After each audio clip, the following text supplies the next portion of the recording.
আসসালামু আলাইকুম, আমি জাহিদ ওয়ালিদ বলছি। আশা করি ভালো আছেন। আজকে ভিডিওটা অনেক বেশি গুরুত্বপূর্ণ যারা ওয়েব ডিজাইন শিখে ফ্রিল্যান্সিং করতে চাচ্ছেন তাদের জন্য। সো এই ভিডিওতে টোটাল একটা গাইডলাইন থাকবে যারা ওয়েব ডিজাইন ডেভেলপমেন্ট শিখতে চাচ্ছেন। সো আপনি যদি ফ্রিল্যান্সিং করতে চান সেক্ষেত্রে ওয়েব ডিজাইনের আপনাকে একটা ভিন্ন ক্যাটাগরিতে যেতে হবে। আপনি যদি জব করতে চান সেক্ষেত্রে ওয়েব ডিজাইন ডেভেলপমেন্টের ভিন্ন ক্যাটাগরিতে যেতে হবে। লাইক আপনি রিমোট জব করতে চাচ্ছেন সেক্ষেত্রে আপনি ডেভেলপমেন্ট শিখতে পারেন, like front in development, back in development, so বা মার্ন স্ট্যাক শিখতে পারেন, ঠিক আছে, বা ব্যাক ইন ডেভেলপমেন্ট শিখতে পারেন। আবার যারা আসলে ফ্রিল্যান্সিং করতে চান, ফ্রিল্যান্সিং সেক্টর আসলে ছোট ছোট কাজগুলো বেশি, ছোট ছোট ওয়েবসাইটগুলো। এখন আপনি যদি মার্ন পারেন বা ব্যাক ইন ডেভেলপমেন্ট পারেন তো সেই ক্ষেত্রে আসলে বড় বড় প্রজেক্টে কাজগুলো হয়, এই কাজগুলা বা কোম্পানিতে হয়। কিন্তু ফ্রিল্যান্সিংয়ের ক্ষেত্রে কোন কোন কাজগুলো আসে, ফ্রিল্যান্সিংয়ের ক্লায়েন্টগুলো ছোট ছোট হয়। লাইক একজন ছোট বিজনেস ওনার বা একজন ছোট ই কমার্স উদ্যোক্তা বা কোনো একজন কনসালটেন্ট বা কোনো একজন ফটোগ্রাফার, তার পোর্টফোলিও ওয়েবসাইট লাগবে। সো সেই সব মানুষজনের জন্য মার্কেট প্লেস। সো সেই সব মানুষগুলা যাদের আসলে ছোট ছোট বিজনেস, যেমনটা আমি বলেছি, একজন ই কমার্স উদ্যোক্তা সে অনলাইনে প্রোডাক্ট সেল করে, একজন ফটোগ্রাফার সে ফটোগ্রাফি করে, তারপর একজন ডক্টর তার একটা পোর্টফোলিও দরকার বা তার একটা লাইক ক্লিনিক আছে, সেই জন্য তার একটা ওয়েবসাইট লাগবে। সো ভিন্ন ভিন্ন ওয়েবসাইট লাগতে পারে। একজন ব্রোকার, সে প্রপার্টি ম্যানেজমেন্ট নিয়ে কাজ করে, তার একটা প্রপার্টি ম্যানেজমেন্ট ওয়েবসাইট লাগতে পারে। সো এই সিম্পল ওয়েবসাইটের জন্য সে তো আসলে কোনো কোম্পানির কাছে যাবে না ওয়েবসাইট বিল্ড করার জন্য, রাইট? সো তারা আসবে যারা ফ্রিল্যান্সার তাদের কাছে। তাহলে এই যে ছোট ছোট ওয়েবসাইটগুলো বিল্ড করার জন্য সবচেয়ে ভালো ভালো প্ল্যাটফর্ম কোনগুলো ওয়েব ডিজাইন ডেভেলপমেন্টে? ওয়ার্ডপ্রেস হইতে পারে, উইক্স হইতে পারে, শপিফাই হইতে পারে, তারপর ওয়েবফ্লো হইতে পারে, ঠিক আছে।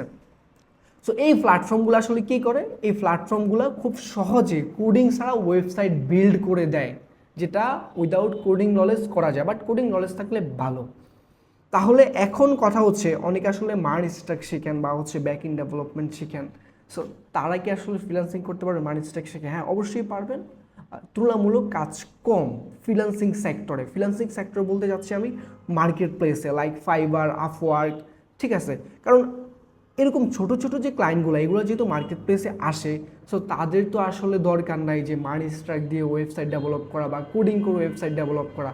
তারা খুব সহজে যেন তাদের ওয়েবসাইট ম্যানেজ করতে পারে, খুব কম খরচের মধ্যে যেন তারা ওয়েবসাইট বানাতে পারে। তার জন্য সবচেয়ে বেস্ট প্ল্যাটফর্ম, যেমন ওয়ার্ডপ্রেস, উইক্স, শপিফাই, স্কোয়ারস্পেস, এই প্ল্যাটফর্মগুলো। সো এই ব্যাপারগুলো বুঝতে হবে। অনেকে আসলে এই ব্যাপারগুলো বুঝেন না। সো মার্কেট ডিমান্ড অনুযায়ী স্কিল ডেভেলপ করা উচিত। আপনি ওয়েব ডিজাইন শিখবেন, ফ্রিল্যান্সিং করবেন, সেক্ষেত্রে আমি বলবো আপনি সিএমএস শিখেন।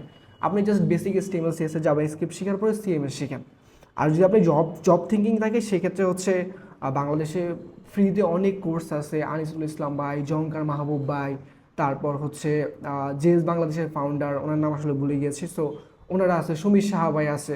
সো ওনারা যথেষ্ট কোর্স দিয়ে রাখছে ফ্রন্ট ইন ডেভেলপমেন্ট নিয়ে, ব্যাক ইন ডেভেলপমেন্ট নিয়ে, রিয়েক্ট নিয়ে, জাভাস্ক্রিপ্ট নিয়ে। সো ওইগুলো শিখলে আপনি আসলে জব করতে পারবেন। ফ্রিল্যান্সিং যে করতে পারবেন না তা না, পারবেন, কিন্তু ফ্রিল্যান্সিং মার্কেট প্লেসগুলোর ডিমান্ড তুলনামূলক কম। যেমন সিএমএসের ডিমান্ড বেশি ফাইবারে, ওয়ার্ডপ্রেস, উইক্স, শপিফাইয়ের। কিন্তু আপনি যদি ফ্রন্ট ইন ডেভেলপমেন্টের কথা বলেন, ওইটার তুলনামূলক ডিমান্ড কম। সো হোপফুলি বুঝতে পেরেছেন বিষয়গুলো। তাহলে সিএমএস যদি শুরু করেন সেক্ষেত্রে কোনটা দিয়ে শুরু করবেন? অবশ্যই আমি শুরুতে বলি ওয়ার্ডপ্রেস দিয়ে শুরু করেন, তারপর উইক্স শিখেন, শপিফাই শিখেন, যাই শিখেন খুব সহজে শিখতে পারবেন বিষয়গুলো। বাট ওয়ার্ডপ্রেস শেখার আগে অবশ্যই HTML CSS এই বিষয়গুলো একটু ক্লিয়ার হয়ে নেবেন। তাহলে ডিজাইন প্যাটার্ন কীভাবে কাজ করে, ডিজাইন থিঙ্কিং কীভাবে হয়, ব্রাউজার আসলে কীভাবে কাজ করে, হ্যাঁ, কোডগুলো কীভাবে হয়। সামটাইম আপনি যদি ওয়ার্ডপ্রেসে কাজ করেন বা উইক্সে কাজ করেন, আপনাকে মাঝে মাঝে কোড লেখা লাগতে পারে, CSS কোড লেখা লাগতে পারে, HTML কোড লেখা লাগতে পারে। সো এই ছোটো ছোটো বিষয়গুলো আপনি খুব সহজে যদি আয়ত্ত করে ফেলেন আগে থেকে, তারপর দেখবেন আপনার শেখা খুব সহজ হয়ে গেছে। সো আই থিঙ্ক আজকের ভিডিও এই পর্যন্তই। কারো যদি কোনো কোশ্চেন থাকে অবশ্যই কমেন্ট করে জানাবেন। জাস্ট এটা একটা বেসিক সিম্পল ভিডিও ছিল যে যারা ফ্রিল্যান্সিং করতে চাচ্ছেন ওয়েবসাইট ডিজাইন শিখে তারা আসলে কী শিখবেন, কোনটা দিয়ে শুরু করবেন। সো ওয়ার্ডপ্রেস, উইক্স, শপিফাই, স্কোয়ারস্পেস যাই বলেন না কেন, সব কিছুর ডিমান্ড মার্কেটে আছে। হয়তো কম্পিটিশন বেশি, হয়তো কম্পিটিশন কম কোনোটায়, কিন্তু আপনি ইউটিউবে যথেষ্ট টিউটোরিয়াল কন্টেন্ট পেয়ে যাবেন। আপনাকে সার্চ করে দেখতে হবে। আর এখন তো ChatGPT আছেই, তারপর ক্লড আছে, জেমিনি আছে, এগুলাতে যথেষ্ট পরিমাণ ইনফরমেশন আছে, আপনি আস্ক করলে বুঝতে পারবেন। So that's it for today. দেখা হচ্ছে নেক্সট ভিডিও। আল্লাহ হাফেজ।